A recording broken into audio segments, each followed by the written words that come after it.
Hi, I'm Kerry. I want to talk about something that I feel I'm extremely qualified to talk about, and that is retirement. I'm 76 years old.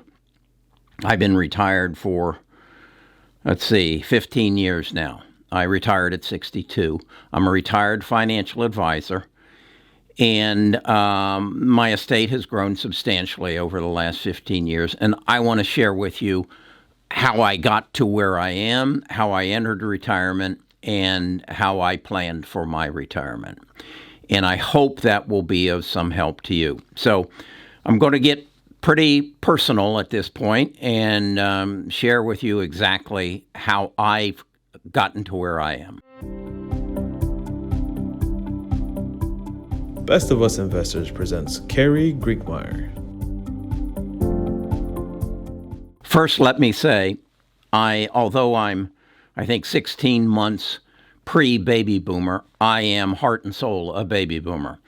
Nita and I, as we been married some, I guess, in 66, so 54 years, we lived the baby boomer life. As we made more money, as our life improved, we spent more money. We bought bigger houses. We bought nicer cars. We went on better vacations to more exotic places, and we spent what we make. We have a house full of art. Some of it I produced, others of it, because of my love of art, we purchased. Now it's not worth a lot. We have a house full of antiques, but the millennials aren't interested in our antiques. So we did a lot of things wrong from the perspective of good financial planning. But we survived and we did well, and I think it has more to do with my innovative ability and my entrepreneurial spirit, but I think you can learn from it. Let me start by saying I'm a salesman. I've always been a salesman. I was in the home improvement business in 1990, and the S&L crisis occurred, and I needed to find another job because money wasn't available for home improvements. So I went to the library, looked at a money magazine, and it said the best paying jobs in the United States were doctors, lawyers, and financial advisors. I knew I didn't have time to become a doctor or lawyer, so I became a financial advisor. That was when I was 48 years old. At that point, I had maybe $10,000 to my name, probably not, a little bit of equity in my house, but every other week I was putting a for sale by owner sign in front of my house because we were maxing out our credit cards. We were paying for our kids in college. We hadn't slowed down our life. We had a $3,500 mortgage that we couldn't pay, and we were up the creek without a paddle. But because of my ingenuity and my drive, I built a financial planning practice that ended up in 2005 being one of the largest financial planning practices in the United States under the Ameriprise, what used to be the American Express system. We had at that point, when I retired, approximately $300,000 in savings. Our mortgage was getting paid down, but we were still paying it. But I had built this business and I sold it, and so I had a $2 million receivable. And I had set that up such that it would be paid out to me over the following 10 years. I had also done some very good accounting as I was building that business to substantiate a cost basis so that when the payouts came over the next 10 years, I was only really paying interest on or paying taxes on the interest on the money. The balance of the money was a return of capital investment. So I had learned as a financial advisor how to keep more of what you make. And that is one of the goals we strive as financial advisors. Nita and I then proceeded to live our baby boomer life, and we traveled all over the world in the first several years of our retirement. And then In '08, we lost our daughter to cancer. I became very angry, and Nita basically said, you need to find something else to do. And I got into real estate, and as I got into real estate, that took me into YouTube. And as I got into YouTube, I fell back to what I really know, and that's financial planning and investment. So in November of 2019, I started doing this YouTube channel, and I focused really not so much on financial planning, but on picking stocks. That's what I had become, was a stock picker. I do a lot of reading. Again, I listen to them on Audible, and then I read. I buy the book and read it if I really feel it can add to my quiver of arrows that I use in planning my financial life. As I said, I'm 76 years old, and I think I have a lot to share. I've been through the dot-com bubble. I've been through the subprime crisis. I know what ugly looks like. I've experienced it. On my tax return, I carry right now, I think it's $150,000 worth of capital losses that I accumulated through the subprime crisis and the dot-com bubble. So I've experienced the bad times, and I know what they look like, what they feel like, what they smell like, and how they can take the bottom out of you. But I've survived. So that brings me to, what would I advise someone who is approaching retirement? How much do you need? It's a factor of, there is no number. It's a factor of how much you make or how much you lived on before you retired. And if you have gotten rid of your extravagant lifestyle and you have paid off your mortgage and you're no longer paying for your kids' college education, and then are you supporting parents or are you still supporting children? So there is no number. The number can only be extracted from sitting down with a financial advisor or creating your own Excel spreadsheet and projecting out what you got coming in, what you got going out, and how long it's going to last you. But I think the real lesson that I've learned in retirement that I can share with you that can make all the difference in your life is that you create multiple sources of income. That's right. I have 8 sources of income, and I'm going to share them with you. And I'm going to share the exact numbers. And then somewhere in a later video, I'm going to share with you the projections of how this will grow, because some of this just happened within the last 12 months. The big one is YouTube. In January of 2020, YouTube paid me $18 for the advertising. They've paid me as high as $14,000 a month. And I'm learning it. And I'm learning how to manage it and how to manage my channel. So it's a learning experience. And that's really one of the things I think I really want to share with anybody who's contemplating retirement. Find something else to do that will keep you learning, that will keep your mind running and keep you active and alive. So let's look at my 8 sources of income. Here they are. Social Security. Between Nita and I, we collect about $36,000 a year. That's a round number. In fact, we just got our report for next year, and I think we each got about a $160 increase per month. So that'll go up.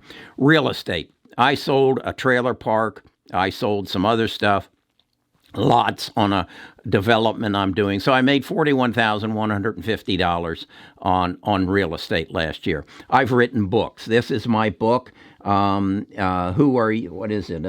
Who Are You and Why Are You? And it basically tells how I've got rid of the unwanted roommate that I have in my head, got over the death of my daughter, got over the obstacles that I have created for myself, and how I now run my life. So I have book sales of just short of $6,000 this last year. My YouTube advertising. YouTube runs my videos and then sells advertising toward it. That's going to end up about $64,000 this year. Sponsorships. Some of my videos, people sponsor. They pay me to do the video. I made about $14,000 this year doing that. Affiliate and marketing and merchandise. This is if you go and buy a book that I recommend. In my description, on this book, if you bought it for probably $29, I might make 49 cents. That's $685. My stock portfolio. This year, my stock portfolio has increased by $331,558. As you see, that makes up 67% of my income.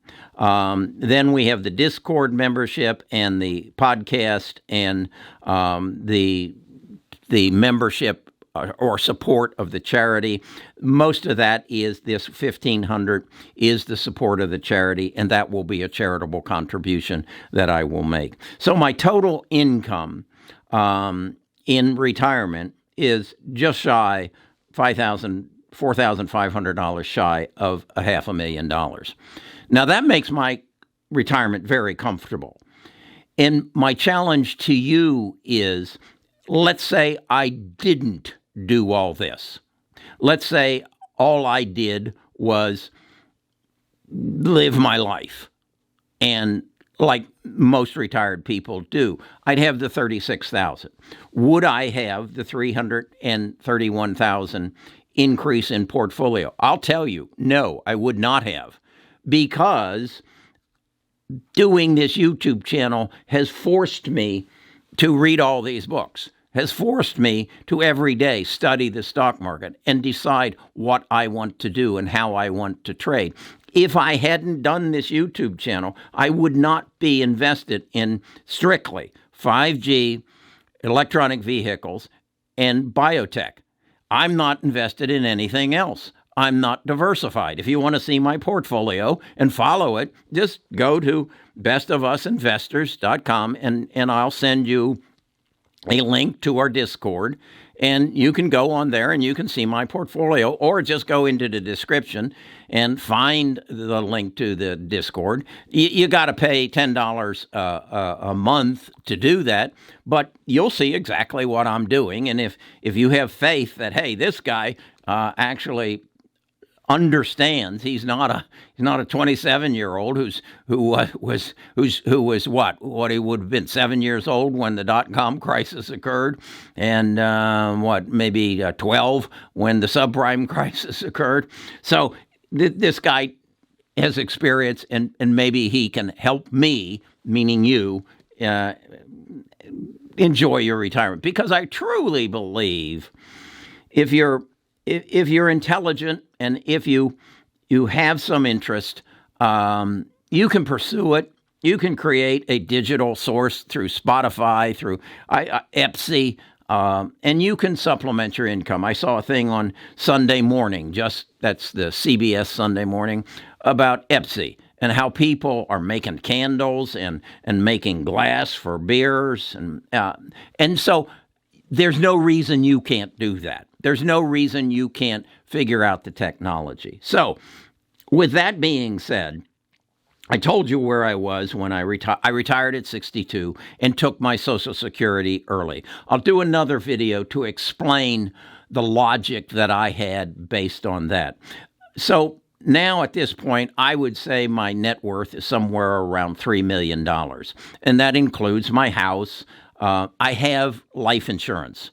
Why would I have life insurance if I have a net worth of $3 million? Because I didn't always have a net worth of $3 million, because I had a wife and children who depended on me. So I have a life insurance policy that if I die, my wife and my children children need to be taken. My wife can live comfortably. And she, at that point, it would have paid off the mortgage on the house, but that mortgage has already been paid off.